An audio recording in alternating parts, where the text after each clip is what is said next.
ఆనంద స్ఫూర్తివన్మూర్తిని భావించడం చేదు హృదయం పరవశమై ఆనంద సముద్రంలో ఓలలాడుతుందో అట్టి సర్వేశ్వరుణ్ణి చక్కగా ధ్యానించాలి, ఆలోచించాలి. ధ్యానించిన కొద్దీ ఆనందం కలుగుతుంది. నీవేదో లాభోయే లాభాలు ఆలోచిస్తేనే మురిసిపోతావే, పరమేశ్వరుడు యొక్క ఆనందాన్ని భావిస్తే ఎంత ఆనందం కలుగుతుంది, అది నీ అనుభవంలో కలుగుతుంది. అదే భక్తి యోగం. అది అభ్యాసం చేసిన కొద్దీ మనస్సు పరిపక్వమవుతుంది, ప్రేమ కలుగుతుంది. అమ్మా, ధన పశు పుత్రమిత్ర వనితా గృహ కారణభూతమైన ఈ తనువుననున్న జీవుడు పదం పడి ఎట్టి శరీరమెత్తినను అనుగతమైన కర్మ ఫలమందగబోవగరాదు. మిన్ను బ్రాకిన భూమి దూరినన్ దిశల గేల్కొని ఎచ్చట నైన దాగిన ఎక్కడ ఉన్నా నీ వెంట వచ్చే కర్మఫలం నీ వెంట వస్తూ ఉంటుంది. పొరగుచునున్న దుర్వ్యసన భజనమై ఘన దుఃఖమూలమై అరయగా పెక్కుతూ ఉండుగలదై క్రిమి సంభవమైన ఇట్టి దుస్తర బహుగర్భవాసముల సంగతి మాన్పుటకై భజించదను సరసి జనాభ భూరి భవసాగర తారక పాద పద్మములు. స్వామి, నీ పాదార విందములను సేవిస్తున్నా ఈ అనంత కోటి జన్మ సంసార దుఃఖ భాగాలని వదిలిపెట్టడం కోసం నిన్ను శరణు పొందుతున్నా అని ఆశ్రయించాలి తల్లి. మనుసుతా, మనుకు పుత్రికవు నీవు అమ్మా దేవహూతి.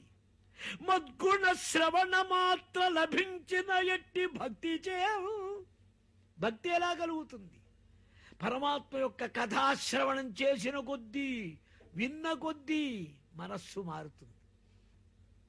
అమ్మా, భక్తి చేన్ అనగుణ సర్వశోభన గుణశ్రయుడా పరమేశ్వరుండనైనా తనరిన నన్ను ఉదత్త మనోగత అవ్యయంబులై వననిధిగామి అయిన సురవాగిని బోలే ఫలించు ఇములను. ఎక్కడి నుంచో బయలుదేరి నారాయణ పాదకమలం, బ్రహ్మగారి కమండలం, శివుని జటాజూటం నుంచి హిమవత్ పర్వతం దగ్గరికి వచ్చి 7 పాయలై పరిగెత్తిన గంగమ్మ సముద్రంలోకి దూరినట్టుగా ఈ చిత్తము యొక్క ధార వృత్తి నన్ను చేరుతుందొచ్చి ఆనందిస్తాడు. హరిమంగళ గుణకీర్తన పరుడౌటయు, హరి యొక్క మంగళమైన గుణాలను కీర్తించే భాగ్యం. హరిమంగళ గుణకీర్తన పరుడౌటయు ఆర్జవమునా భగవతు పరమందు కరమనురక్తి భజించుట నిరహంకారమునుంట నిశ్చలుడగుటన్. పరమేశ్వరానందానుభవాన్ని పొందిన కొద్దీ నిబ్బరమైన, నిండైన, నిభృతమైన, నిశ్చయమైన, నిర్ణయమైన మనస్సు అవుతుంది, తృప్తమవుతుంది, ఆనందమవుతుంది. మహిత ఫలసంగ రహిత ధర్మమున తనర్రట్టి పురుషుడు తలపోయ అఖిల హేయ గుణములను బాసి కళ్యాణ గుణ విశిష్టుడైన హరినందు పరమాత్ము ననగుడగుచూ ఈ విషయ సాంగత్యం అనేది వదిలిపోతుంది. హింసాదులు వదిలేసి సర్వభూతములను ప్రేమమయంగా చూచి జగదేవ హరిహి హరిరేవ జగత్ విశ్వం విష్ణుర్వ షట్కారో భూత భవ్య భవత్ ప్రభు విశ్వస్మై నమః. ఈ జగద్రూపమే పరమాత్మ. ఈ భగవంతుని కంటే వేరైనటువంటి స్థానం, వస్తువు లేదు. ఇక్కడ నీకు ఇష్టము అనిష్టము అనేవి లేవు. భిన్న భావాన్ని వదిలేయాలి.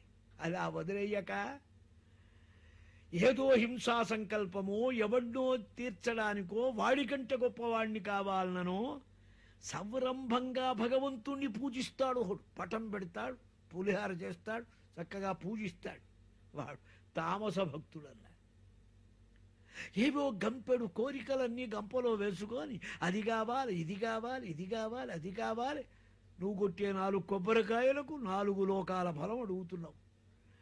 4 కర్పూర బిళ్ళలకి బ్రహ్మాండమంతా నీకు కావాలంటున్నావు. ఇటువంటి కోరికలతో చేస్తావే.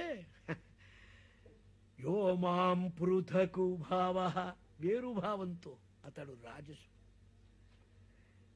కర్మ నిర్హారముద్దిశ్య పరస్మిన్ వాత దర్పణము యజేతు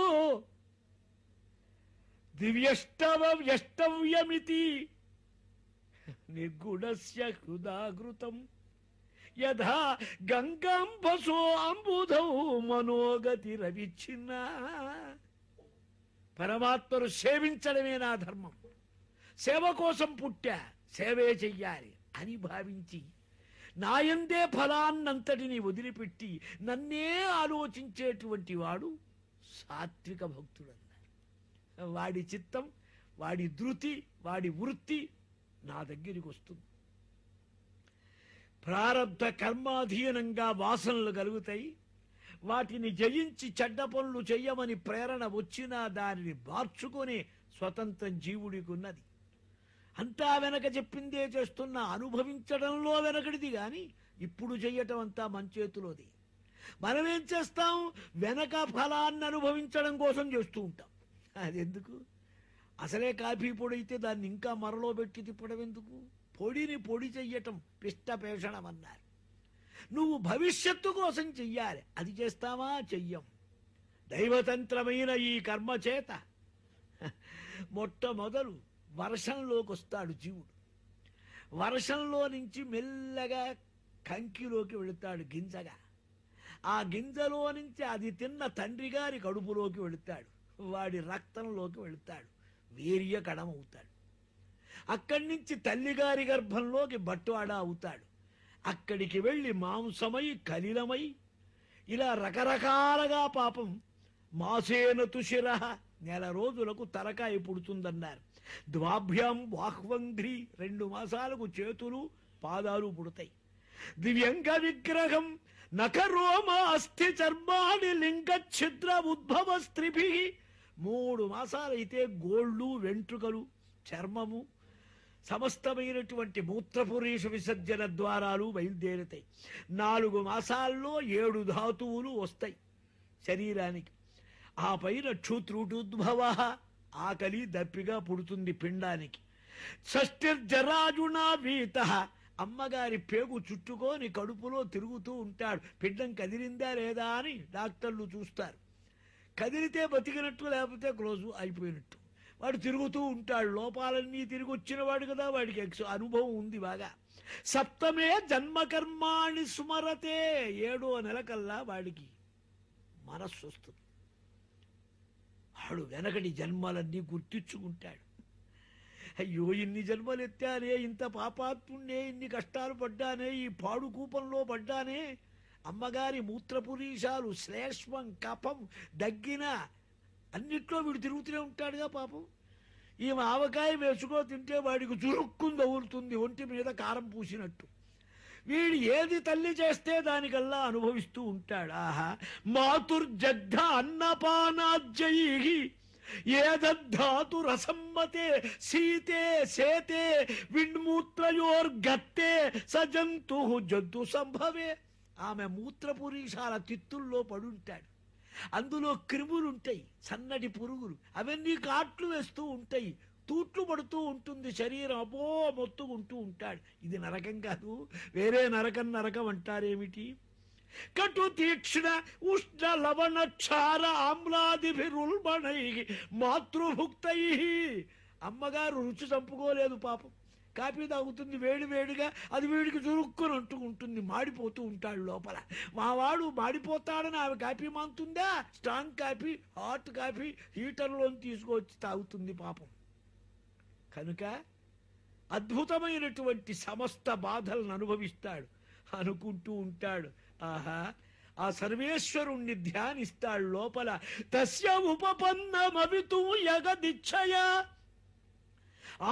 నానాతనోర్భువి లసచ్చరణారవిందం సోహం వ్రజామి శరణం నకుతో భయం ఏమే దృశీ గతిరదర్శ్య సతోనురూపము. సర్వేశ్వర, మీ మహామాయాభూతమైన అజ్ఞానంలో నన్ను పారవేసి ఈ అనంతకోటి జన్మల్లో తిప్పుతున్నావు. మరల జన్మ రాకుండా చెయ్యి స్వామి. నీ చరణార విందాలను నేను పుడితే మాత్రం బయటికి వచ్చినప్పుడు వదలనన్నాడు. శరీరే ఛన్న యథా ఇంద్రియ గుణార్థ చిదాత్మకోహం తేన అవికుట్ట మహిమాన వృషిము తమేవ వందే పరం ప్రకృతి పురుషయోగో. ప్రకృతి పురుషులకు అవ్వలివాడైన సర్వేశ్వరుణ్ణి నేను ధ్యానిస్తాను, నమస్కరిస్తాను. గర్భస్థ శిశువు, ప్రతి శిశువు భగవంతుణ్ణి ధ్యానిస్తాడు, ప్రార్థిస్తాడు. యః పంచభూత రచితే రహిత శరీరే ఛన్న. పంచభూతములతో నిర్మించబడ్డ ఈ పాడు శరీరంలో నేను అవస్థపడుతూ ఉంటే సాక్షివిగా ఉన్నావు స్వామి. నీకే బాధ లేదు. ఎవని యొక్క మాయ చేత గొప్ప గుణ కర్మ బంధనంలో నేను ఇరుక్కొని పోయినాను. ఏ మహాతాపాన్ని నేను పొందుతున్నాను. ఈ తాపాన్ని పోగొట్టు స్వామి. నేను భూలోకంలోకి వచ్చిన తర్వాత ఇక తప్పులు చెయ్యను అని ఎన్నో అంటాడు పాపం. ఇన్ని అని అని అని చివరకు ప్రసూతి అవుతాడు. ప్రసూతి కాగానే వాడికంతా అయోమయమైపోతుంది. ఎందుకు వచ్చాము ఇక్కడికని. వాణ్ణి మనలో తీసుకోవటానికి మొహాన నీళ్లు చల్లి ఏడిచాడంటే సంతోషపడతారు. పిల్లవాడు ఏడిచాడంటే ఏడుస్తాట. మొదటి ఏడుపు ఏమిటంటే అయ్యయ్యో నా జ్ఞానమంతా పోయింది అని ఏడుస్తాడు. ఇక్కడికి రాగానే అన్నీ మనం నేర్పుతాం. వాడు నేర్చుకుంటాడు, అలవాటు పడతాడు. మెల్లమెల్లగా అన్నీ మనకే నేర్పుతూ ఉంటాడు. మెల్ల కొన్నాళ్ళ ఎప్పటికా కూర్చోయా ముసలాయన నీకేం తెలుసు, నీకు నేను చెబుతానంటాడు. పిల్లవాడు పెద్దవారికి చెబుతారు. గుడ్డు వచ్చి పిల్లనెక్కిరిచ్చిందంటారు. ఇది మహామాయ. బలం మే పశ్య మాయా. అమ్మా, ఇది ఎవరి బలం? నా మాయాబలం అన్నారు కపిల మహర్షి వారు దేవహూతికి. తల్లి, యా కరోతి పదక్రాంతం భూవిజృంభేణ కేవలం. సమస్త జగత్తును మాయామోహంలో చేసేదే స్త్రీ మోహం. స్త్రీ మోహంతో పతనం కానివాడు దేనితోటి పతనం కాడు. విశ్వామిత్ర పరాశరాదులు కూడా ఇక్కడ తల్లకిందైనారు అటో ఇటో. అక్కడ నిగ్రహించిన వాడే సమర్థుడైన వాడు. స్త్రీ అనేది ఆనందం కల్పించేదా? కాదు, మహా దుఃఖం మృత్యువును కల్పించే వస్తువు. ఈ గర్భనరకం స్త్రీ వల్లేగా వచ్చేది ప్రతివాడికి. యహ అపయాతి శనైర్మాయాయోషిద్దేవ నిర్మిత తామీక్షేత ఆత్మనో మృత్యుం. ప్రియురాలు అందగత్తె, షోక్గా ఉంది, చాలా అట్రాక్టివ్గా ఉంది అనుకుంటావే. కాదురా, నీ మెడకాయ పిసగటానికి తాడురా, నిన్ను చంపటానికి మృత్యువురా. ఆ దృష్టి తెచ్చుకో. నీకెక్కడా మోహం అనేది కలగదు. క్షేమస్వరూపుడవుతాడు. స్త్రీ సంగత్యం వల్ల స్త్రీని భావించి భావించి స్త్రీ అయి కూడా పుడతాడు మళ్ళీ. ఈ మోహం అనేది మహా గొప్పది. దేహేన జీవభూతేన లోకాతు లోకమనువ్రజన్ను భుంజానయేవ కర్మాణి కరోతి అవిరతం పుమాను. విసుగుందా? చేసిన పనే చేస్తాడు. నిన్న గడ్డం చేసుకున్నాం, ఈ పూట గడ్డం చేసుకున్నాం. నిన్న తిన్నాం, ఇవాళ తిన్నాం. నిన్న పన్నాం, ఇవాళ పన్నాం. నిన్నటికంటే ఇవాళ చేసిన ఘనం ఏమిటి? చేసిందే చేసింది ఏమిటయా? మొహం మొత్తదు. చూసిందే చూస్తే మొహం మొత్తడా? మొత్తడం లేదే. ఏముందో ఈ రుచి, అదే మాయా, మహామాయ. దాని నిర్వేదంతో తోచేస్తారు యోగులు. దొరికిందే తింటారు. ఏది తింటే అదే రుచిగా ఉందంటారు. ఈ పాడు పొట్ట నిండటమే గాని ఈ నాలిక దాటితే రుచ పచ. ఆవకాయ ఒకటే, మైసూర్ పాకు ఒకటి, కూల్ డ్రింక్ ఒకే, హాట్ డ్రింక్ ఒకటి. లోపలికి వెళ్ళిన తర్వాత హాటు హీటులు స్వీటులు ఏం లేవు. ఇవన్నీ పైన ఉన్న గోటే. కనుక అనవసరమైనటువంటి భ్రమపడి ఈ విషయభోగాల మీద ఆసక్తిని వదిలిపెట్టాలి. స్వధర్మాన్ని ఎప్పుడు వదలకూడదు. విశ్వతోముఖుడున్నాడు. విశ్వతో హస్త ఉత విశ్వతస్మాత్. సర్వవ్యాపకుడు నారాయణుడు. ఆ పరమేశ్వరుని, భగవంతుణ్ణి, ముకుందుణ్ణి ఆరాధించాలి. ఏతద్వై శ్రద్ధయా భక్త్యా. అమ్మా, నువ్వు చెప్పిందంతా బాగా విన్నావా తల్లి? శ్రద్ధతో విను. విశ్వాసం శ్రద్ధ అంటే. ఏదో ఆయన చెప్పాడు మనం విన్నామంటే అయిపోయి. అందుకే భగవంతుడు 2 చెవులకి 2 బొక్కలు పెట్టాడు. ఇక్కడ వింటే అటు పోతూ ఉంటుంది, అందుపనే అక్కర్లేందంతా నిలవకుండా వెళ్ళిపోతూ ఉంటుంది. అలా వెళ్ళకూడదు. ఏమి గుణంబులు కర్ణేంద్రియంబులు సోక దేహతాపంబులు తీరిపో. ప్రపంచంలో విషయాలు వింటే నీ మనస్సును బంధిస్తాయి. భగవంతుడి గుణగణాలు, సర్వజ్ఞాన విశేషాలు వింటే మనస్సు నిర్మలమవుతుంది, ప్రశాంతమవుతుంది. అమ్మా, నిస్సంగత కలుగుతుంది. ఇది గుర్వీ తల్లి అన్నారు. విజ్ఞానంతో కూడిన జ్ఞానం ససాధన బ్రహ్మ విద్య.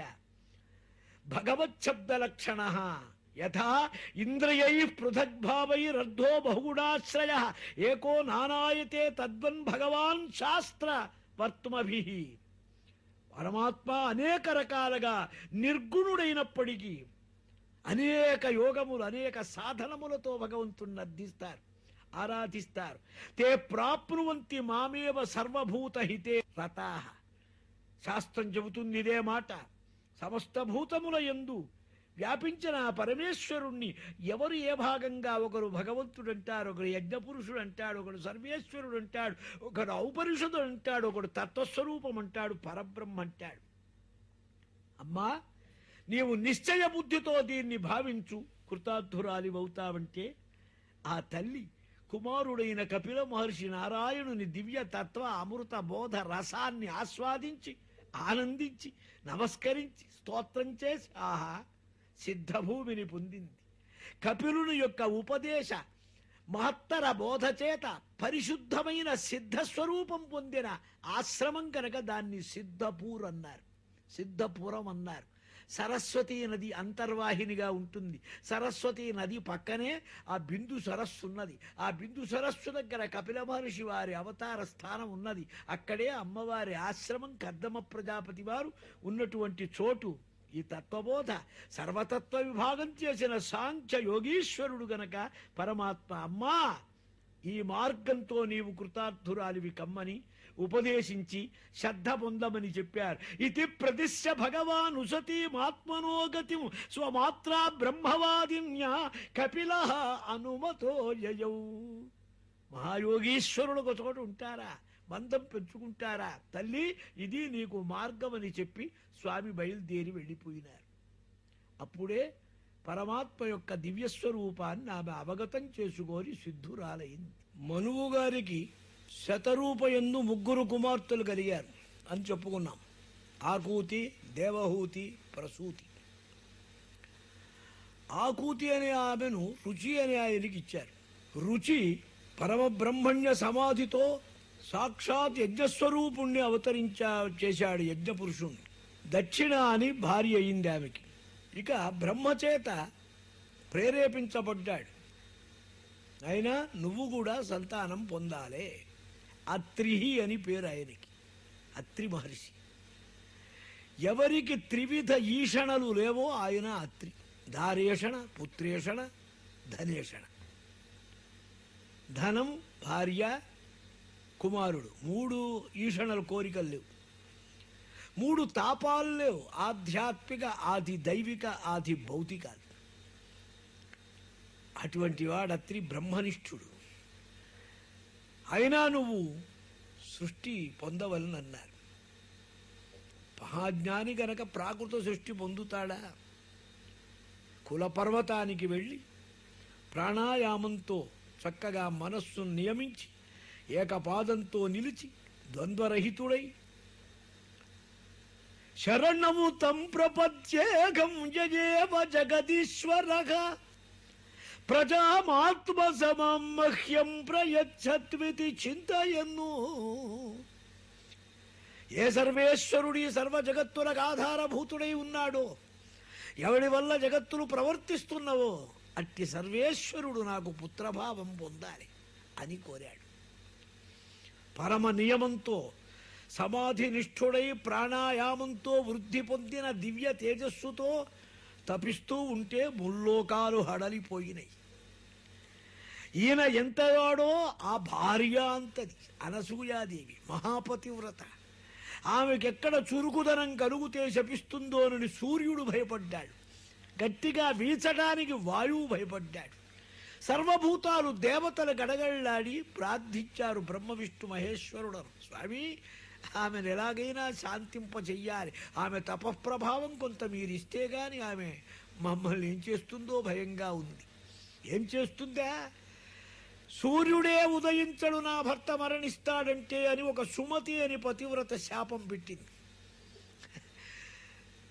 సూర్యుడు ఉదయించకపోతే లోకాల్లో ఏముంది? సంధ్యావందనం, హోమాలు, యజ్ఞాలు, యాగాలు, తపాన్ని పోయినాయి.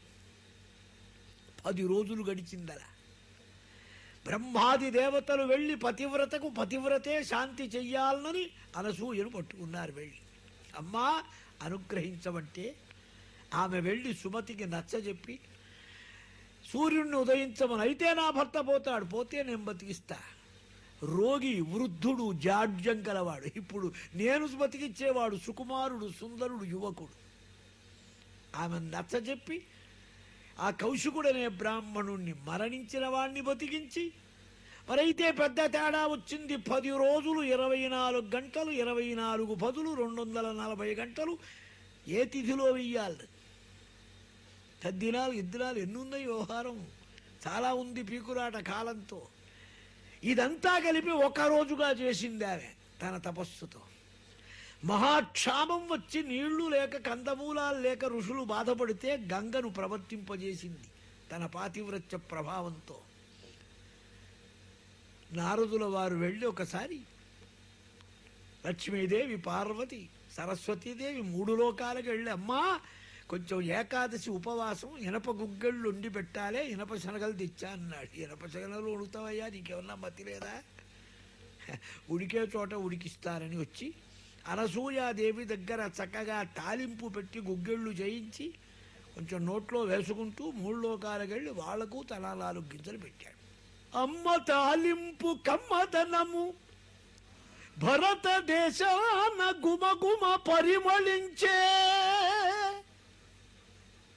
తల్లి, అలా కలహ భోజనునికి ఇనుప గుగ్గళ్ళు వడ్డించినావు. ఎవరేమో వండింది అడిగారు వారు. ఈసుగలిగింది వారికి కూడా. చూపించాడు అనసూయ అని. అప్పుడు భర్తల్ని కోరారు, ఆమె పొగరు తగ్గించాలి మీరు వెళ్ళని. దేవతల ప్రార్థన, అత్రి మహర్షి వారి తపస్సు, అనసూయ పాతివృత్యానికి సంతోషం, భార్యలు కోరినట్లు నటన. ఒక్కో పురాణం ఒక్కో కథ. బ్రహ్మాండ పురాణ, బ్రహ్మ పురాణ, బ్రహ్మవైవర్త పురాణ, దత్తాత్రేయ మహాత్మ్యాలు ఎన్నో చెప్పిన ఈ కథలు. రోషాన్ని అభినయించి సాధు వేషాలతో వచ్చారు. అతిథులను మర్యాద చెయ్యటం ధర్మం గనక భర్త లేకపోయినా చక్కగా మృష్టాన్నం వండి కూర్చోండి ఆతిథ్యమిస్తున్నానన్నది. హవు పోసల వేసేటప్పుడు నువ్వు మహాసుందరివి, శరీరాన్ని వస్త్రం లేకుండా నగ్న శరీరంతో రావాలన్నారు. ఎవరో మహాపురుషులై ఉంటారు. అనసూయనిట్లా అనదగిన వారున్నారా? ఏమైతే ఏమైంది, నా భర్త యొక్క పాదార విందముల యందు దృఢమైన చిత్తం నాకున్నట్లయితే వీరు నాకు అర్భకులే అవుతారు పొమ్మన్నది. చిన్న పిల్లలుగా పీటల మీద కేకలేస్తున్నారు. అంతవారు కూడా నారదుల వారు వెళ్ళారు 3 లోకాలకు. మళ్ళీ అమ్మా మీ వారు వచ్చారా అని. ఎక్కడ రాలేదు, ఎక్కడికి వస్తారులే, ఇంకే వస్తా చూపిస్తారమ్మన్నారు. 3 ఉయ్యాలలో పెట్టి ఊస్తున్నది 4 వేదాలు గొలుసుల మరించి అని పాడేవాళ్ళు వెనక. ఇప్పుడెవరు పాడరులేండి, ఇప్పుడన్నీ పాడుపాట్లాయి. ఆ బ్రహ్మాండమైన భగవల్లీలా గుణానుభవమే పిల్లవాడిని జోలలో నుంచి పాడిస్తే వాడికి కొంచెమన్నా మనస్సుకు ఎక్కుతుందని మన వాళ్ళ భ్రమ. 3 వెళ్ళారు, చూచారు పిల్లల్ని. కొంగులు బట్టి మా పసుపు కుంకుమతో పతిభిక్ష పెట్టి మా మంగళ సూత్రములు నిలుపు మంచు. సరస్వతి సర్వమంగళ మంగళ దేవతలు ప్రణత మస్తకలై పడియుండినారు నీ ముంగిలియందు నారదుని మోమున నవ్వులు నాట్యమాడగన్. ముసిముసిన నవ్వులు నవ్వుతున్నాడు ఆ మహర్షి. ఆయనకి ఇదొక ఆనందం. సర్వతపఫలం అలా చెబుతారు. ముగ్గురు కేకలేస్తూ ఉంటే అత్రి మహర్షి వారు వచ్చారని, లోపల పిల్లలు ఎవరంటే త్రిమూర్తులు ఉన్నారని, స్వామి అపరాధం క్షమించమని ఆయన ప్రార్థించాడని ప్రసన్నులై ఏం కావాలి అడగమంటే అనసూయనే అడగమన్నారు. కొత్తగా ఇచ్చేదేమిటి, ఉన్నది ఉన్నట్లు అవుతే చాలన్నారు. ముగ్గురు పిల్లలైనారని పురాణాంతరాల గాథ. ఇక భాగవతానికి వద్దాం. కులపర్వతం మీద అఖండ తపోనిష్ట గరిష్ఠుడై తపస్సు చేస్తూ ఉంటే ముగ్గురు వచ్చారు అక్కడి. హంసవాహనం, గరుడ వాహనం, వృషభ వాహనం. అబ్బో లేచాడు.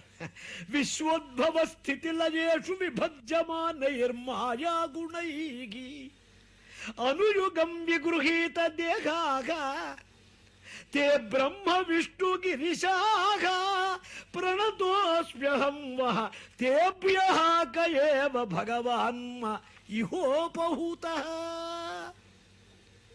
జగత్తుల యొక్క సృష్టి స్థితి లయాల కారణభూతులైన బ్రహ్మ విష్ణు మహేశ్వరులకు నా నమస్కారములు. స్వామి, నేను ఎవరినో ఒకరిని కదా పిలిచింది, మీరు ముగ్గురు వచ్చారేమిటి? ఇందులో మీలో ఎవరు నేను కోరానన్నాడు. ఏకోమయేఘ భగవాన్ విబుధ ప్రధాన చిత్తీకృత సర్వదేవ ప్రధానుడైన సర్వేశ్వరుడు ఒక్కడిని కోరాను నేను. విన్నవ్వారు వారు. యథాకృతస్తే సంకల్పః భావ్యం తేనైవ నాన్యథా సత్సంకల్పస్య తే బ్రహ్మన్నో యద్వై ధ్యాయతి తద్వజం.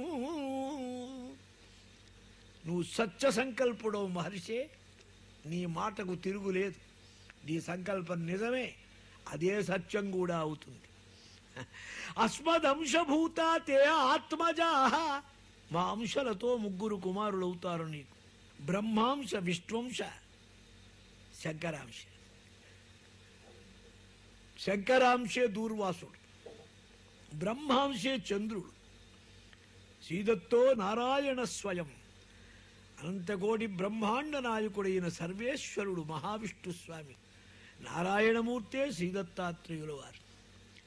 విష్ణోస్తు యోగవితు దత్తః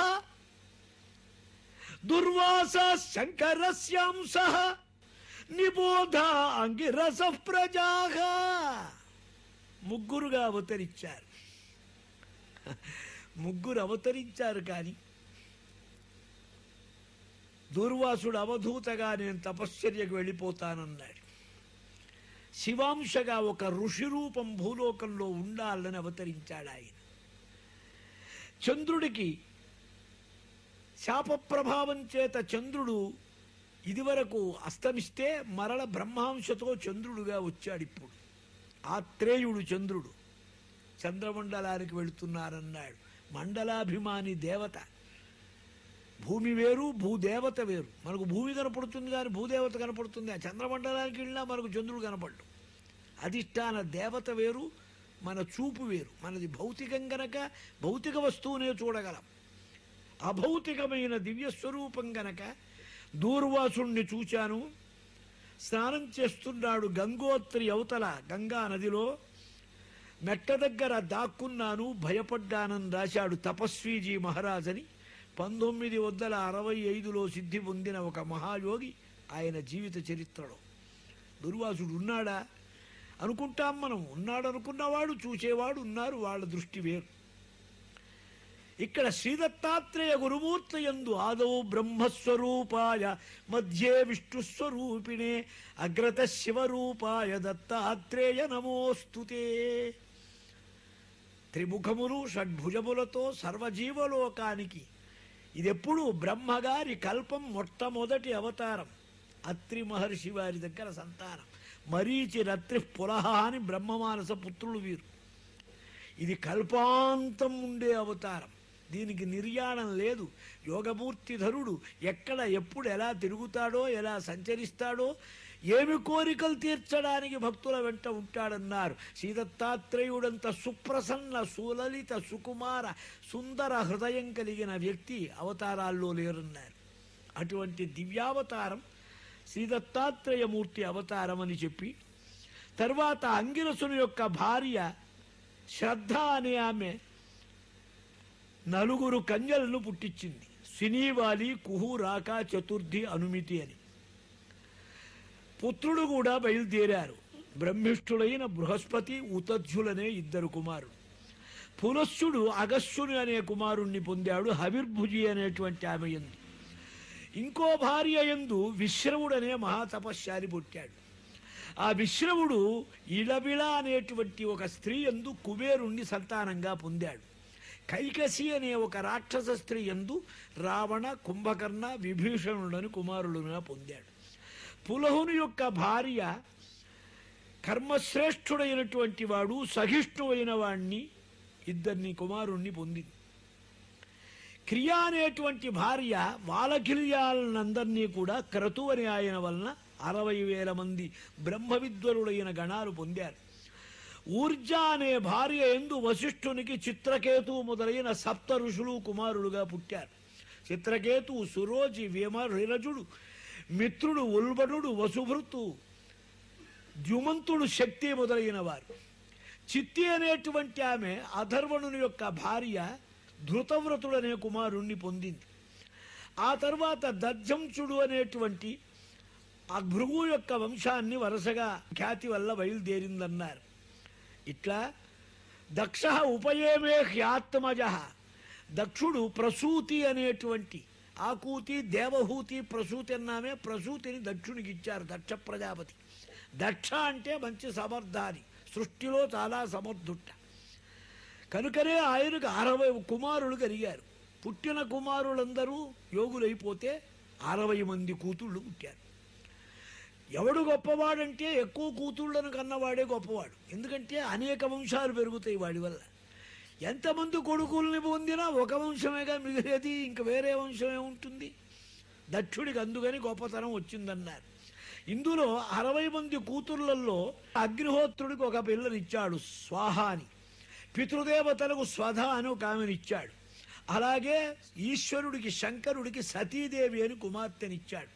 శ్రద్ధ, మైత్రి, దయ, శాంతి, తుష్టి, పుష్టి, క్రియ, ఉన్నతి, బుద్ధి, మేధ, తితిక్ష, హ్రీ, మూర్ధి ధర్మాదేవతకు భార్యలుగా ఇచ్చాడు. శ్రద్ధ అనే ఆమె శృతం అనే వాడిని కుమారుడిగా పొందింది. మైత్రి ప్రసాదం అనేటువంటి వాడిని పొందింది. శాంతి సుఖం అనేటువంటి దాన్ని, తుష్టి స్వయం అనేటువంటి దాన్ని, పుష్టి అనేటువంటి యోగం అనేదాన్ని, ఇలా వారి వారి సంతానాలు బయలుదేరినాయి. ఇదంతా మాయా విరచితం. పరమేశ్వరుడి విలాసంతో ఈ సృష్టి కార్యక్రమం అంతా కూడా ఏర్పడ్డది. పరమేశ్వరుని యొక్క జగద్విభవం చాలా గొప్పదన్నారు. కానీ ఇక్కడ శంకరుని యందు ద్వేషం పొందాడు దక్షుడు, మామగారు అల్లుడి మీద.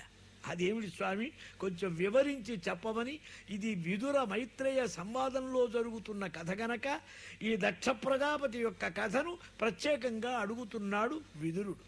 మైత్రేయ మహర్షి చెబుతున్నారు, మామ అల్లుళ్ళకి ఎందుకు వచ్చింది పోట్లాట అంటే, ఒక పెద్ద యాగం జరిగింది. దేవతలంతా బ్రహ్మాండమైన యాగం చేశారు. ఆ యాగంలో బ్రహ్మగారు వెళ్ళి కూర్చున్నాడు, శంకరుడు కూర్చున్నాడు. ఇంతలో దక్ష ప్రజాపతి వారు వచ్చారు. మామగారు వచ్చేటప్పుడు అనుకున్నాడు, నేను రాగానే మా అల్లుళ్ళు లేచి నమస్కారం చేసి కొంచెం నాకు స్వాగతం చెప్తాడు అనుకున్నాడు. ఆయన నేను లేవలేదు. ఇంత వాండి దక్ష ప్రజాపతిని పిల్లనిచ్చిన మామను నేను వస్తే లేవడా, అహంకారం పుట్టుకొచ్చింది. లేచి అరిచాడు, ఏమయ్యా బ్రహ్మర్షుల్లారా వినండి, సాధువులంతా గుర్తించండి. అయంతు లోకపాలానం యశోగ్రహ నిరపత్రపగ సద్విరాచరిత పంథాయేన స్తబ్ధేన దూషితగా. లోకపాలకుల్లో ఈశాన్యం అనే దిక్కుకు అధిపతి మా అల్లుడు, చెప్పుకుంటే అవమానం. మర్యాద, పెద్దల యొక్క సంప్రదాయం, నడవడి పాడు చేశాడు. మాకు శిష్యత్వం పొందాడు. శిష్యుడంటే పిల్లనిస్తే మామకు అల్లుడు శిష్యుడు అవుతాడు. కుమార్తెనిచ్చాడు గనక దానం ఇచ్చాడుగా. కానీ ఒక రకంగా చూస్తే అల్లుడిని నారాయణ స్వరూపంగా మామగారు చూడాలి. మళ్ళీ ఎదురు సంబంధం కూడా ఉంది. ఇది ఒకటే చూసుకున్నాడు. ఆయనకు కావలసిందే ఆయన లెక్క పెట్టుకున్నాడు. నా కూతురిని పాణిగ్రహణం చేసుకొని బ్రాహ్మణ అగ్నిహోత్ర ముఖంగా ధర్మపత్నిగా చేసి సుందరి అయిన నా కూతుర్ని వికారాకారం కలిగిన ఈ పిచ్చి ఆకారం గల వాడికి ఇచ్చి కట్టబెట్టా. నేను ఎంత పొరపాటు చేశా. పెళ్లి చేసేప్పుడు అవసరం ఇప్పుడు వచ్చింది. అహంకారం ఇప్పుడు బయలుదేరింది. ఒక్క చోట పవిత్రత ఉందా? పిశాచాల వెంట తిరుగుతాడు. ఆయన వెంట ఉన్న వాళ్ళంతా రథిభ్యో రథేభ్యశ్చ ఓ నమః. ఆయన అంట తస్కరాణం పతయే నమః. దొంగల ముఠాలు అన్నీ ఆయనే. ఆది కిరాతకుడు ఆయన. బిల్లవేషం. ప్రేతావాసేషు యో ఘోరై ప్రేతై భూతగణైర్వృతః అటతి ఉన్మత్తవతు నగ్రహ యుక్త కేశగ హసన్ రుదన్ను. శ్మశానాలు పట్టుకో తిరిగేవాడు. పుర్రె పట్టుకొని బిచ్చం ఎత్తేవాడు. పిశాచాలతో ఎగిరేవాడు. దిగంబరుడుగా ఉండేవాడు. చితాభస్మకృత స్నాన ప్రేత స్రంగ్నాస్తి భూషణ శివోపదేశ అశివ. పేరు శివ అంటారు శుభం మంగళం అని. కానీ అంతా అపవిత్రుడు. పేరు గొప్ప ఊరు దిబ్బ. చితాభస్వం అంతా పూసుకుంటాడు. పుర్రెలు మెళ్ళో వేసుకుంటాడు. ఎముకలు భూషణాలు పెట్టుకుంటాడు. పాములు ధరిస్తాడు. ఏమిటయ్యా ఈయన గొప్పతనం? ఇవన్నీ పిల్లలిచ్చే ముందు తెలియండి. కావాలి మహేశ్వరుడు భూతపతినిచ్చి ఇప్పుడు అహంకారగ్రస్తుడై దుర్మదాంధుడై ఆగ్రహంతో అంటున్నాడు. సాధ్వి సుకుమారి హైమవతి మా అమ్మాయి పేరు బంగారం వంటి పిల్ల. గారాభంగా పెరిగింది. సతి మహాపతివ్రత. ఈ అవివేకి కట్టబెట్టాను. అపవిత్రమైన పని చేశాను. ఇతడు యజ్ఞభాగానికి కూడా అర్హుడు కాడన్నాడు. అయంతు దేవ యజన ఇంద్రోపేంద్రాదిభిర్భవ సహభాగం నలభతాం. దేవైకి దేవగణాధిప. దేవగణాల్లో అధముడితడు. ఇంద్రోపేంద్రాదులతో కూడినటువంటి ఆ దేవతలు పొందే హవిర్భాగంలో ఇతను ఏమీ హవిస్సును పొందకుండుగాక శపించాడు. శంకరుణ్ణి మహేశ్వరుణ్ణి మహాదేవుణ్ణి తోలనాడకూడదు అరుస్తున్నారు మహర్షులు. అయినా అహంకారి వినిపించుకోలేదు. నందీశ్వరనక రోషకషాయ లోచనక. అక్కడే ఉంచిన నందీశ్వరుడు కోపంతో ఎర్రబడ్డ నేత్రాలు గలవాడై దారుణమైన శాపమిచ్చాడు దక్ష ప్రజాపతి. ఏతన్మత్యముద్దిశ్య భగవచ్చ ప్రతిద్రుహి దృహ్యత్యజ్ఞ పృథగ్దృష్టి తత్వతో విముఖో భవేత్. అవివేకి సర్వేశ్వరుడైన సర్వసిద్ధులకు పూజ్యుడైన శంకరుణ్ణి తూలనాడాడు, దూషించాడు, శపించాడు. వీడికి దేహాభిమానం కలవాడు. వీడు తత్వభాష్యుడవుతాడు, జ్ఞాననిష్ఠుడు కాలేడు. శివ పూజను శివ అనుగ్రహాన్ని శివభక్తిని ఎవడు పొందడో వాడికి గ్రామ్య భోగాలు స్త్రీ భోగాల మీద ఆసక్తి కలిగి పామరుడై సంసార కూపంలో పడి ఉంటాడు. విస్తృత ఆత్మగతి పశు స్త్రీకామ. శివారాధన చెయ్యనివాడు, శివుణ్ణి ప్రేమించలేనివాడు స్త్రీ విషయమైన మోహంతో బద్ధుడైపోతాడు లోకంలో. నేను శపిస్తున్నానన్నాడు. ఇది విన్న తరువాత అక్కడే ఉన్నాడు. ఇందులో పార్టీలు బయలుదేరినాయి. భృగు మహర్షి వారున్నాడు. మమ్మల్ని దూషిస్తాడా అని ఆయన కూడా అన్నాడు. ఎవరైతే కేవల శైవ పాషండ వ్రతాన్ని పొందుతారో వారంతా పాషండులైపోతారు, శుచిత్వం లేకుండా పోతారని శివుడే ముఖ్యమనుకోని ఇతర ద్వేషం పొందిన వారిని ఆయన చెప్పించాడు. ఇలా గోలగా ఉన్నప్పుడు శంకరస్వామి మహాదేవుడు పరమ జ్ఞాననిష్ఠుడు యోగీశ్వరుడు ఏమీ మాట్లాడలేదు. అక్కడి నుంచి లేచి వెళ్ళిపోయినారు ఊరికి. ఇది విశ్వసుక్ సత్రం అన్నారు దీన్ని. యాగం పూర్తి అయిపోయింది. అవబృత స్నానం గంగా యమున మధ్య ప్రయాగ దగ్గరే జరిగిన ఈ ప్రయాగ అంటే అదే అర్థం, గొప్ప గొప్ప యాగాలు జరిగిన చోటు గనక ప్రయాగ అన్నారు దాన్ని. ఇలా అల్లుడి మీద స్పర్ధ పెట్టుకున్నాడు మామ. పోటీగా ఉన్నాడు, కసి తీర్చుకోవాలనుకుంటున్నాడు. ఆయన అసలు ఏమీ మాట్లాడలేదు, పట్టించుకోనే లేదు దక్షుణ్ణి. జ్ఞానులు ఎప్పుడు విరాగులు, శాంతులు, బ్రహ్మనిష్ఠులు ఏమి పట్టించుకోరు ఈ అనవసర వైషమ్యాలు. ఇంతలో బ్రహ్మగారు దక్ష ప్రజాపతికి ప్రజాపతి పట్టాభిషేకమని ఒకటి చూశాడంటే, ఎక్కువ సంతానాన్ని పుట్టించిన ఘనుడని, సృష్టి కార్యక్రమానికి చాలా గొప్పవాడని, ఏదో కొంచెం మేర్బాని ఆయనకు ఒక చిన్న అవార్డు ఇచ్చినట్టు ఇచ్చాడు బహుమానం. అవివేకికి అవార్డు దొరికితే అహంకారం పెరిగినట్లు వీడికి కళ్ళు పచ్చబడిపోయినాయి దక్ష ప్రజాపతి. అప్పుడు కేవలం శంకరుణ్ణి పరాభవించడానికే ప్రత్యేకం ఆలోచన చేశాడు. అల్లుణ్ణి పిలవకుండా ఒక పెద్ద యాగం చేసి, వాజపేయేన ఇష్ట్వా బ్రహ్మిష్ఠాన విభుజ సగా బృహస్పతి సమం నామ సమారేభే క్రతుత్తమం. యజ్ఞాలు కర్మలు చెయ్యటం మంచిదే గాని దాని ఎందే మమకారం పెట్టుకొని ఈశ్వర జ్ఞానం లేక, వివేకం లేక, పరమాత్మ భక్తి లేక ప్రాపంచిక దృష్టి కలిగితే అవి కూడా బంధమేనన్నారు. భగవదర్పితమైన కర్మ గాని అహంకారంతో ఏదో గొప్పతనం కోరి చేసే కర్మలు కర్మలే కావు, భాగవత ధర్మానికి చాలా విరుద్ధమని.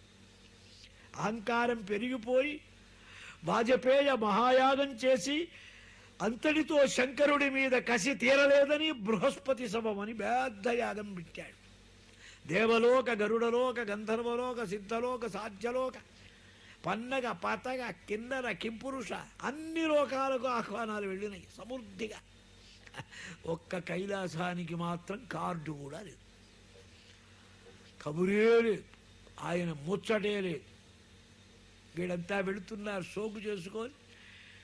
యజ్ఞాలు యాగాలు సందర్పణలు జరుగుతూ ఉంటే బాగా కొత్త కొత్త పట్టు చీరలు వేసుకొని, బంగారు ఆభరణాలు పెట్టుకొని, లేనివి అప్పు కూడా తెచ్చుకొని, అలంకారాలు చేసుకొని అంతా వెళుతూ ఉంటే, అమ్మవారు కూడా స్త్రీ కదండి, స్త్రీ స్వభావం పాపం. అంతటి గొప్ప జగన్మాత అయిన భూజాత సకల సద్గుణోపేత సీతమ్మ లేడిని తెచ్చిపెట్టవని అడగలే. బంగారం లేడు పుట్టదు అని ఆమెకు తెలియదు. కోరిక స్వభావం, ఆ జంతు స్వభావం, జీవకోటి యొక్క ధర్మాన్ని చూపిస్తారు పరమాత్మ. అందరూ వెళుతూ ఉంటే భర్త దగ్గరికి వచ్చింది. ఈయనేం నదురు బెదురు ఏం కదలటం లేదు, అసలు ప్రయాణం సూట్ కేసు లక్షణాలు లేవు.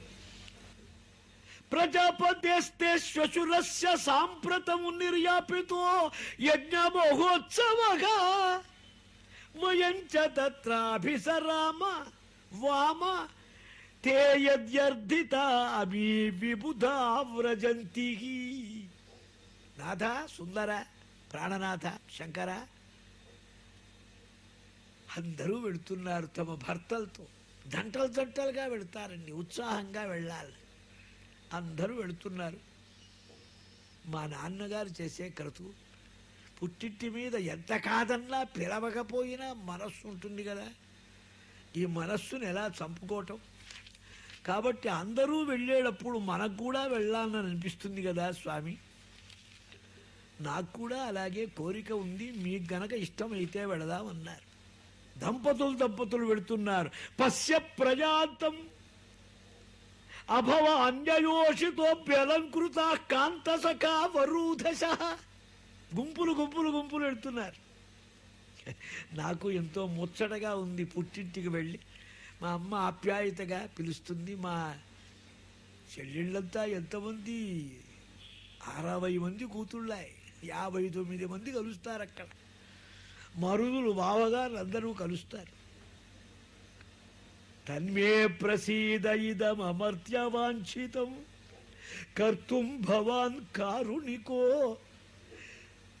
బతార్హతి త్వయాత్మనో దేహమదభ్రచక్షుషా నిరూపిత. నాకు సగం శరీరం ఇచ్చిన సర్వేశ్వరుడు, నేను కోరితే నువ్వు ఇవ్వనిదంటూ ఉండదు. నిన్ను స్త్రీ స్వభావంతో అడుగుతున్నాను. కరుణ గలవాడివి నీవు, దయాశాలివి, భక్తి గలవారిని అనుగ్రహించేవాడివి. స్వామి శంకర మహేశ్వర, నా కోరిక తీర్చరా, బయలుదేరతామా అన్నది. విన్నారాయలు ప్రియురాలు యొక్క చక్కని కోరికతో కలిగినటువంటి మాటను విని, సుహృత్ప్రియ, తమ వారి యందు ప్రేమాభిమానాలు కల దయామూర్తి, శం కరోతీతి శంకర, శుభాన్ని సుఖాన్ని ఇచ్చేవాడు. శంభూ అన్నారు, సుఖస్థానం అన్నారు పరమాత్మ. ఆయన ధరించే ఏనుగ చర్మం, పులి చర్మం, ఆ బూడిద, అవన్నీ లోకముల అమంగళాలు తాను తీసుకొని సర్వశుభాలిస్తాట భక్తులకు. అది గొప్పతనం. ఆయనకు మామగారు తనను దూషించిన దూషణంతా గుర్తే. అది గుర్తు వచ్చి ఆ సతీదేవితో అంటున్నాడు తన హృదయ తాపం కలిగిన మాటలు కనుక ఈ విధంగా. తండ్రి గారు జరుపుతున్న బలవత్తరమైన బృహస్పతి మహాసవానికి అందరితో పాటు తాను వెళ్ళాలని కుమార్తెగా స్త్రీ స్వభావంగా అడిగింది జగన్మాత. సుప్రసన్నుడైన భగవానుడు చిరునవ్వు నవ్వుతూ అంటున్నాడు, త్వజోదితము శోభనమేవ శోభనే. సతీ, నువ్వన్న మాట నిజమైన మాట. కానీ బలీయసానాం ఆత్మ్యమదేన మన్యునా విద్యా తపో విత్త వపు వయః కులైః సతాం గుణైః షడ్భిః అసత్తమేతరైః స్మృతౌ హతాయం భృతమాన దుర్దృశః తథా న పశ్యంతి గిధామ భూయసాం. 6 గుణాలున్నాయి గొప్పవి లోకంలో. విద్య, తపస్సు, ధనం, అందం, వయస్సు, సత్కులం. ఇవి సత్పురుషులకు భూషణాలు. అవివేకులకు అహంకారం కల్పించేవి. ఒళ్ళు తెలియక పొంగు కలిగి కుటిల బుద్ధులైన కుజనుల ఇండ్లకు, అవివేక గర్వ మహామోహాంత తమస్సులో కూడిన వారింటికి వెళితే చాలా పొరపాటు అవుతుంది సతీ. తండ్రి కాదు, చుట్టం కాదు, అహంకారం పెద్దది. కుటిల బుద్ధులైన కుజనుల ఇండ్లకు ఆర్యులేగా వారనదరమున బొమలు ఉడివంగా భూరి రోషాక్షులై చూతూరు. అదిగాక సుందరీ వినుము. ఆప్యాయంగా చూడాలి వచ్చిన చుట్టం కాని, ప్రియుడు కాని, అతిథి కాని. చక్షుర్దద్యాత్ మనోదద్యాత్ వాచం దద్యాత్. వచ్చిన వాడిని చల్లని చూపుతో చూడాలి. కళ్ళు మూలం ముడిచి ఎందుకు వచ్చావురా అంటే వచ్చిన వాడు నీరైపోతాడు. కనుబొమ్మలు ముడివేసి పూజ్యులైన వారు వచ్చినప్పుడు బొబలు ముడివడంగా భూరి రోషాత్ములై రానే వచ్చారు మన దగ్గరికని అవివేకంగా మాట్లాడతారు. సతీ తథారిభిర్న వివ్యధే శిలీముఖైస్సేతే అర్ధితాంగగా హృదయేన దూయత స్వనాం యథా వక్రధియం దురుక్తిభిర్దివానిశం తప్యతి మర్మతాడితగా. నిజమైన ఇనప ములుకుల బాణాలు బాగా నాటినా శరీరంలో రక్తం స్రవిస్తున్నా హాయిగా నిద్ర పట్టవచ్చు. ఒకవేళ తమవారు అనుకున్న వారు దుర్మార్గంగా దుర్భాషలుగా నోటికొచ్చినట్లు పొరుపు వికటపు మాటలు గనక మాట్లాడితే ఆ దెబ్బలు తిన్నవాడికి నిద్ర పట్టదు సతీ. సమద రిపు ప్రయుక్త పటు సాయక మర్దితాంగులయ్యు దుఃఖములు దొరంగి నిద్రగనుగాక కృషింతురు మానవుండు ఓయుమా వినుము ఇష్టబంధవ దురుక్తులు మర్మములంట నాట చిత్తమున నహర్నిశంబు పరితాపమునొంది కృషించునెప్పుడు. పోతన్న గారి మధురమైన మందార మకరందాల మాటలు గంటము చేతిలోది అందుకే అన్నారు పోతన్నది, గంటము చేతిలోది ములుగర్రయో నిల్కడ ఇంటిలోనను పంట పొలాను చేయునది పద్యమో సేద్యమో మంచమందు కూర్చుంటివో మంచయందో కవివో గడితేరిన కర్షగుండవో రెంటికి చాలియుంటివి సరే కలమా హలమా ప్రియంబగున్. అమృతధారడు కురిపిస్తాడు కనుక సతీ పుట్టిల్లు గదానని పిలవని పేరంటానికి వెళ్ళకూడదు. సామాన్య శాస్త్రమున్నది అనాహూత అధ్వరంగచ్చేత్. పెళ్ళిళ్లకు వాటికి పిలవాలి గాని యజ్ఞానికి పిలవక్కర్లేదు. కానీ నీ తండ్రి చేసే యజ్ఞానికి కాదు.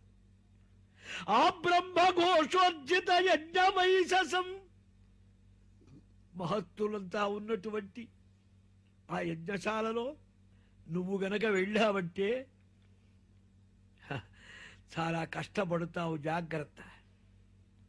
నిరగంకార సమస్త పాప సుమనానింద్యోల్ల సత్కీర్తి కొందరుగా హమించి అశక్తులై మనములందహ్యమానేంద్రియాతురులై ఊరక మత్సరింతురు. మహాత్ముండీశ్వరుండైన ఆహరితో బద్ధ విరోధముందుదురు దైత్య శ్రేణి చందమునం. మహాత్ములైన వారు, సర్వసములైన వారు, అహంకార రహితులైన వారు, పాపరహితులైన మహానుభావుల యశస్సు వైభవం యోగ్యత మనకు కావాలని మాత్సర్యంతో పోటీపడి అది సాధించలేక అహంకారం పెరిగి ద్వేషం పెంచుకుంటారు. అప్రతిహత వైభవం కలిగిన నారాయణుని మీద ద్వేషం పెంచుకున్న రాక్షసుల వలె. సరే, నువ్వు గట్టిగా వెళ్ళాలనుకుంటే వెళ్ళు, నీ ఇష్టం అన్నారు. కేవలం భార్యను నిర్బంధించడం ఇష్టం లేక తండ్రి గారి యందున్న మమకారం కొద్దీ బయలుదేరింది అమ్మవారు ఒంటరిగా. సతీదేవి ఆమె వెళుతున్నదని తెలిసి నందీశ్వర, చండీశ్వర, భృంగీశ్వరాది ప్రమథ గణాలు వాద్యములతో, భూతగణాలతో, పరివారాలతో, పరికరాలతో బయలుదేరారు. వెళ్ళింది దక్షుని యజ్ఞవాటం దగ్గరికి. మనము నమోదమందుచు ఉమారమణీమణి గాంచే చారు మృత్కనక కుశాజినాయస నికాయ వినిర్మిత పాత్రసీమమున్ అనుపమ వేద ఘోష సుమగత్ పశుబంధన కర్మ ధూమమున్ ముని విబుధాభిరామము సముజ్వల గేమము యజ్ఞధామమున్. బ్రహ్మఋషులు, మహర్షులు, దేవతలు, సర్వస్థ మునిగణాలు, ఋత్విక్కులు, ఆహా, చెల్లెళ్ళు, అక్కలు, తల్లి, బంధువులు, బావలు, మరుదులు అందరూ ఉన్నారు. వెళ్ళింది అమ్మవారు. తల్లి పలకరిచ్చింది. చెల్లెళ్ళు, అక్కలు వచ్చి గౌరవిచ్చారు, కౌగలిచ్చుకున్నారు. ఆ పరమధూర్తుడైన దక్షుడు కన్ను తెరిచి చూడలేదు, కనుబొమ్మలు ముడివేసుకొని మాటనైనా మాట్లాడలేదు. దత్తాం సపర్యాం పరమాసనంచ. తండ్రి గౌరవించనిదే వీరూరికే తమ మీద చూపుతున్న ప్రేమను, ఆమె ఆదరాలను అంగీకరించలేదు. యజ్ఞాన్ని చూచింది. రుద్రభాగం లేదు ఈ యజ్ఞంలో. ఓహో, శంకర ద్వేషంతో నా భర్తను వదిలేశాడా? సర్వలోకాలను ఏ మహాశక్తి పరాశక్తి జగన్మాత భువనేశ్వరి సృష్టించి, స్థాపించి, స్థితించి సంహరిస్తుందో అట్టి తల్లికి ఆగ్రహం కలిగింది. ఆమె దుర్గములను దాటించేది, దుర్గతిని కల్పిస్తుంది కోపిస్తే. సభాసదుల మధ్యలో అన్నది, నయస్య లోకేస్త్యతిశాయిన ప్రియ తథ ప్రియో దేహభృతాం ప్రియాత్మనః తస్మిన్ సమస్తాత్మని ముక్తవైరకే ఋతే భవంతం కథమః ప్రతిపయేతు. జనకుండవమానించుటను సోదరులర్ధితనకు నుచిత క్రియ వేసిన పూజల నందక శోభన వరసిన మారు మాటు పలుకయుండెన్. ప్రజాపతి దక్ష అన్నది అమ్మవారు. చితాభస్వం పూసుకుంటాడని, అస్థిమాలలు వేసుకుంటాడని. పరగ చితస్థి భస్మన్ రుకపాణి జటాధరుడు, పరేత భూచరుడు, పిశాచయుక్తుడు అని శర్వుననంగా అమంగళంగా తలపరు ఎవరు ఒక నీవు తక్క. అనంతకోటి బ్రహ్మాండాలలో సర్వేశ్వరుణ్ణి ఇట్లా దూషించిన వాడెవ్వడు లేడు. బ్రహ్మాదులు కూడా దూషించరు. ఒక్క దౌర్భాగ్యుడివి నువ్వు తప్పుతే. మరి వాక్పతి ముక్షులు మహాత్ము సచ్చరణ సరోజ రేణువులు సమ్మతి దాల్తురు మస్తకములను. బ్రహ్మాది దేవతల ఆయన పాదార వింద ధూళిని శిరస్సు మీద ధరిస్తారు. ఏమయ్యా, నీకు వికారంగా కనపడ్డాడా? నీకు అవమానం చెయ్యాలని బుద్ధి కలిగిందా? సర్వేశ్వరుడి మీద నీకు అహంకారమా? ఎంత అవివాకివి, పరమ దౌర్భాగ్యుడివి. ధర్మావితరై అసురునిభి నృభిరస్య బానే చింజాత్ ప్రసఖ్య రుషతీం అసతాం ప్రభుచ్చేత్. ఎవడు శంకరుణ్ణి దూషిస్తాడో వాడి నాలిక కత్తితో కొయ్యాలన్నది, వాడి చెవులలో సీసం పొయ్యాలన్నది శివేతర నామాన్ని చెప్పేవాడి. అట్టి దౌర్భాగ్యుడివి నువ్వు నాకు తండ్రి అని చెప్పుకోవలసి వచ్చింది. ఇంతకంటే నాకు సిగ్గుచేటున్నదా? అతస్తవ ఉత్పన్నమిదము కళేబరన్న ధ్యారీష్యే శితికంఠగర్హిణ జగ్ధస్య మోహాద్ధి విశుద్ధి మంధసో జుగుప్సితస్య ఉద్గలనం ప్రచక్షతే. చిరుమూరినటువంటి వస్తువును గనక భుజిస్తే అది శరీరాన్నించి వాంతి చేస్తారు, ఆ శరీరం చెడకుండా ఉండటానికి. నీ దౌర్భాగ్యుడవైన నీ వల్ల కలిగిన ఈ శరీరం కనుక అనయంబు శివయను నక్షరద్వయము అర్ధి వాక్కున బలుక భావము నతలప సర్వజీవుల పాప సంఘములు చెడును. అతి మహాత్మునందు అమంగళుడవగు నీవు విద్వేషివగుట ఆశ్చర్యముందెదా వినుము. నీ వదుయుగాక చర్చింపనెవ్వని చరణ పద్మంబుల నరసి బ్రహ్మానందమును మరందమతుల భక్తిని తమ హృదయంబుల నడుతు మెదల చేత గ్రోలి సంతుష్టులై అగుదురు అత్యంత విజ్ఞానులు. అట్టి దేవునందు ద్రోహంబు చేసితివి ఏమని అందు. నీవంట మూర్ఖుడున్నాడా తండ్రి? నిన్ను తండ్రి అని పిలవటం మహాపాపం. జనుడు అజ్ఞానమునన్ భుజించిన జుగుప్సంబైన అన్నంబు చర్యన వెళ్ళించి పవిత్రుడైన గతి దుష్టాత్ముండవై ఈశ్వరుల్ గను నిందించిన నీ తనూభవయనంగా నోర్వా. నీ హేయ భాజనమైనట్టి శరీరమున్ విడిచి భాస్వచ్ఛుద్ధి వాటిల్లదం. దౌర్భాగ్యమైన నీ సంబంధించిన అనుకున్నటువంటి ఈ శరీరాన్ని నేనిక సహించనన్నది అమ్మవారు. క్రోధాగ్ని జ్వాలలతో కూర్చున్నదై యోగ సమాధిలో